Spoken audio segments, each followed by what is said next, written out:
Hello, everybody. Adam Parks here with another episode of Receivables Roundtable. Today, I am here with my new friend, Lauren Valenzuela, who has recently joined the Actuate Law firm with Derek Tarkowski and her crew.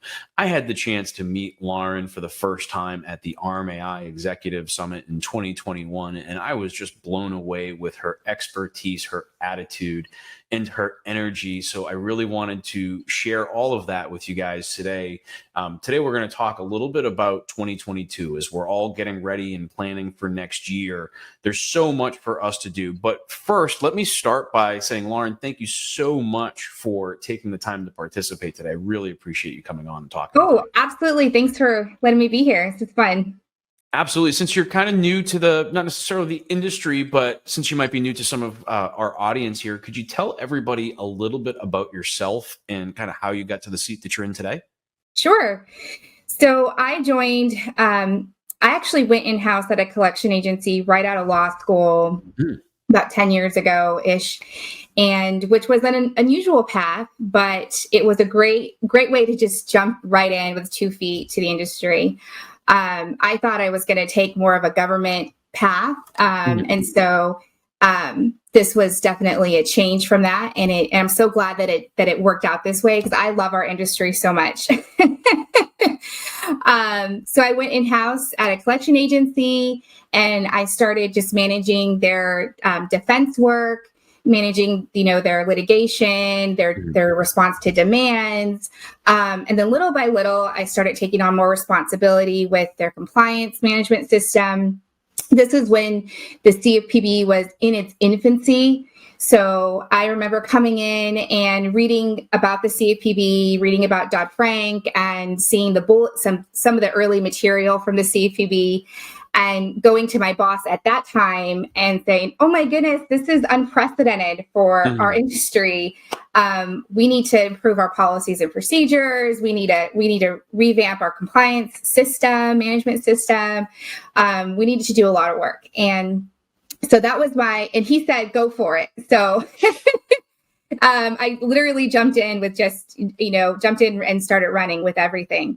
So that was that was my first introduction to the industry. I was there for about 6 years, and oversaw, was general counsel and essentially the chief compliance officer. And then I moved companies and did a similar role. And so I was in-house for many years, actually. And then actually just joined Actuate Law about 3 months ago. So I have an interesting path where I started in-house and then went to private practice, rather than starting in private practice and going in-house. That's all right. It sounds like it worked out for you. There's nothing like learning this industry from the ground up. When I first got into it, I sat down and did the role of a collector, went through collector training because I said, you know what, I got to learn from the ground up and kind of see where it would go. And I know that a lot of our audience is very familiar with Actuate because you guys always are making a big splash. But can you tell everybody, for anybody who isn't familiar, a little bit about the firm and kind of what you guys do there? Sure. I love Actuate. So I'm so happy to join Actuate. They are a forward-thinking law firm, focused on litigation defense and regulatory compliance counseling. My boss, Derek Tarkowski, she's a thought leader in the industry, fintech, legal tech, reg tech, you name it. That is Actuate. So I love that. I love this firm. I love that I joined it. I love the forward-thinking nature of their approach to the law. They're more than just lawyers. They really are partners with their clients and help them think through strategy and how to maximize resources and stay ahead of the curve. And I love being part of that. Well, and as you and I started to talk, one of the things that kind of impressed me the most was the practical application of the law to operations, right? And so you have this kind of like unique perspective of being a lawyer, but also having an understanding of the operations and kind of marrying those two things together, which is why I thought talking about end of year risk assessments with you, would be really powerful, because as we look at 2020 and all the changes that happened then, 2021 hasn't been a whole lot easier for most firms or most organizations in the space. So, as people are going through their assessment and they're starting to plan their projects and expenditures and things for 2022, what do you think are some of the hot button items that people really need to be aware of or focusing on as they go through that process? Yeah. So end of year is a great time to take a step back and invest some time and some resources into doing a year-end risk assessment, and really look back on the previous year and identify what risks, how you encountered them, test your policies and procedures, see where gaps are, look at the new laws that have come down, see if you have the proper controls built into your processes, and really just identify the areas of risk that you need to have on your radar for the upcoming year, and help you kind of game plan a monitoring and audit plan for the next year. Yeah. So from if you look at policies and procedures and people talk about testing their policies and procedures, I think that's something that we should dig into just a little bit here. And the reason I say that is, at the bottom of everybody's policy or procedure or plan, or however they've titled their documents, there's always this list of the dates and times in which things were tested, right? And I've seen too often organizations that just kind of like throw some dates in there.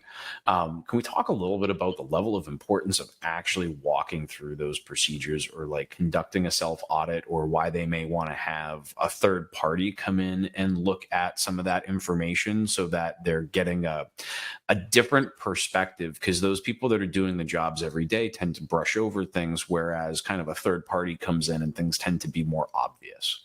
Oh, absolutely. Absolutely. So when you have a third party come in and test your procedure, for example, they'll ask a lot of questions that help you think through the actual process. So you can have something written down, but in reality, you might be doing something a little bit different. So it's extremely important to have, it's helpful to have someone from the outside come in and say, okay, I'm going to take your procedure, I'm going to take your work instruction, and I'm going to do this process based off of what you've said is your process. And in doing that, you will identify gaps, missing information. You'll identify things that are out of date. You'll identify perhaps controls that maybe should be in that process or in that procedure. And so it's an extremely eye-opening experience to really test, have a third party test your procedures. Helps you really fortify them. And design them in a way where your policies and your procedures can really be your shield and your sword. Come whatever, come a client audit, come training a new employee, come holding an employee accountable, for example. If you ever need to produce your policies and procedures during an exam, or in litigation for the bona fide error defense, or just a defense in general, your policies and procedures can be are incredibly important. Like I said, they're your shield and your sword. So really taking time to make sure that they're accurate and designed in a way that you can maximize their utility is a great investment. You really can't go wrong from a business perspective. Like I said, it helps you hold employees accountable, helps you with training. And then from a risk mitigation perspective, it really helps you mitigate a lot of risk. So definitely all makes a lot of sense. As we are looking at our policies and procedures and kind of evaluating things as we're preparing for 2022, it's been my experience that sometimes you find that changes that have been made throughout this year may not necessarily be reflected. So, I know there's been licensing changes and other things that have come across in 2021 that need to be addressed within these kind of policy reviews. Is there anything else that kind of comes to mind that people should really, have their eyes open for? Oh, sure. For the coming year? Oh, definitely. So one thing that I'd love to put on everyone's radar is we think a lot about the CFPB and their examination manual when we think about what policies and procedures we need to have and how they should be designed. But there are a couple of other sources, authoritative sources that we should also look at. So, for example, there are the U.S. sentencing guidelines, and the Department of Justice has guidelines when they're looking at a company's compliance program. Those U.S. sentencing guidelines and DOJ guidelines are incredibly insightful in terms of how the government, even outside of the CFPB, will look at a company's compliance program and how it's designed and what it should have. So that is a great resource to look at for sure, that no one really ever thinks about. Honestly, it's never crossed my mind to check how the Department of Justice was looking at these things. So that is definitely insightful. Something that is now literally being written down to go on my list. No, it's that's very interesting. So being able to look at some new sources and requirements and how ultimately that's kind of happening. Now, I know a lot of groups are managing not only their policies and procedures, but a variety of their compliance related tasks through some sort of a compliance management system. Is there anything that you're seeing in the marketplace now that people should be aware of in terms of looking at compliance management or how it is actually being physically documented and managed? I hate to use the word managed so many times in a sentence.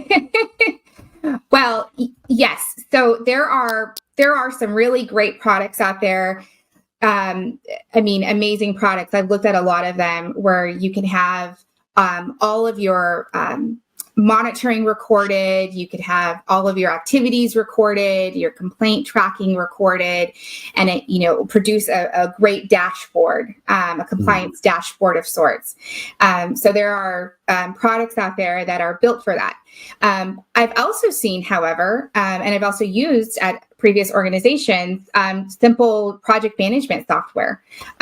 So you just adapt something that's free, and you can literally use a project management software to really help you track all of your compliance activities and help you with the reporting.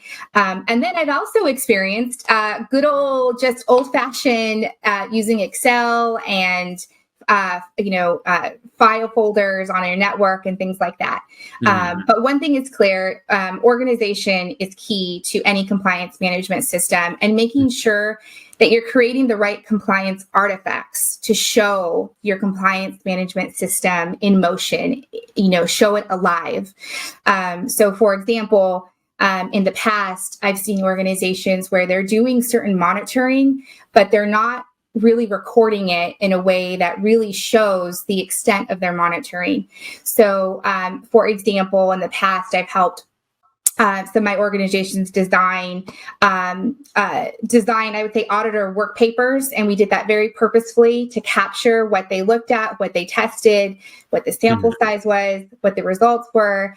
And then we even had a little space in there for a root cause analysis and follow-up. That's an items. Important one. Let's Absolutely. never forget the root cause analysis. Yes. And I'm pretty sure that's in the CFPB's requirements as well within their examination manual. Yes. So many times we'll do an audit and we just track it and that's it. But taking that extra time to do a root cause analysis is extremely important, not only because the CFPB tells us, but it really is super helpful. And help you reduce your volume in the future too, right? Absolutely. Because now you're looking at, okay, well, maybe this verbiage that I'm using on my website, for example, needs to be modified because it's confusing to your average. Absolutely. It is super helpful. It is super imperative to helping you improve your anything, a script, your training, your policy, your procedure, a practice. So taking the time to record that root cause analysis, and like I said, creating that compliance artifact to show to evidence that you're doing it is something that people often forget. So just be purposeful when you think, okay, I'm doing these things, but how can I make sure I have evidence that I'm doing them? And so making sure you're organized and making sure you're creating the right artifacts and you're bringing that all together, and whatever tracking system you're using, if you're using a fancy CMS product, or if you're using Excel sheets and file network folders, just be organized and purposeful. Yeah, organization is key. And I Yes. think that really goes across the entire business, but never more so than in compliance. So, kind of beyond the technology and the policies and procedures, is there anything else that you would kind of identify for people? Like, I mean, even myself, right? Like, so as I'm going through the process of evaluating my policies and procedures for 2022 after experiencing rapid growth, what else should I be looking at, right? Is there any other hot button ticket that really needs to be a concern as I'm planning for 2022, or major projects that you see coming down the pipeline that I really need to give more attention to? So that's great to hear. You're updating your policies and procedures, but that's a huge feat. It's a huge feat. It's a big undertaking. It really is. But it's not the end. Not only, so you got to get those updated, and then you need to figure out how to socialize those with your organization, because you can have them written down, but if people aren't using them and if they're not ingrained in your culture, then, it's no good. So really, in training is a big part in helping socialize those policies and procedures. So, the next step is making sure you have a consistent way to publish those policies and procedures, and to train on them, and to really make them living and breathing documents, in the sense of employees reference them, every day, rather than we just have them and we only, we just have them just to have them. It's like, no, these are really useful documents. So socializing them within your organization is something I would put on your radar for sure. And training is a huge part of that. And oftentimes, I will just add, making sure that you have training designed for all of your audiences. So, for example, I will see sometimes organizations say, yeah, we have FDCPA training. And I look at this and I said, this is great. But the audience is a collector. And that's, you need a collections FDCPA training. However, you also have other audiences within your organization that need FDCPA training that might look a little bit different, because they're a different audience. So for example, you might have people in your IT department, or in your compliance department, or in your client services department, that their FDCPA training may need to look a little bit different, because their job role and responsibilities is different.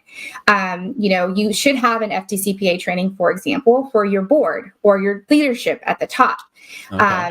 And theirs is going to look different than a collector training. So really think through your training. Is it scoped correctly? Think about the different audiences you have when you're designing training.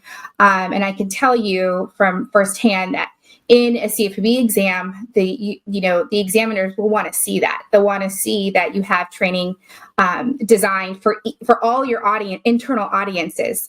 So if you just have one FDCPA training, that might be something to think about, that you need to improve upon. to modify, to make sure that you're speaking to each group and their role within your organization and the risk level that they represent. Yes, definitely, exactly. Very interesting.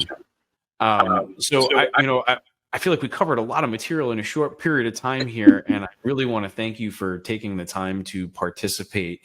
For those of you that are watching, if you have any questions, I know I'll be asking Lauren questions throughout the process of updating policies and procedures and preparing for 2022. But feel free to leave questions and comments below. We'll be responding to comments both on LinkedIn and YouTube. If you have any additional guests that you'd like to see me interview, or topics that you'd like to see Lauren and I talk about, you can leave those comments below as well, and we'd be happy to continue to create great content for the industry, and educational content, because I know I learned from today's discussion and have taken a few notes as we've been going. So I really appreciate you coming on and talking with me today, Lauren. You are fantastic. Sure, my pleasure. Anytime. Well, in the near future, I know we're probably still about 60 days out at this point, but I look forward to seeing you at the RMAI 2022 conference at the ARIA in Las Vegas, Nevada. Also looking forward to, I know Actuate is always making a splash at that particular conference. So look forward to seeing you, Dara, and the Actuate team that represents the receivables management industry. But Until then, Lauren, thank you so much for coming on. I really appreciate it. Hey, anytime. Take care, Adam. Thank you. All right. Thanks so much.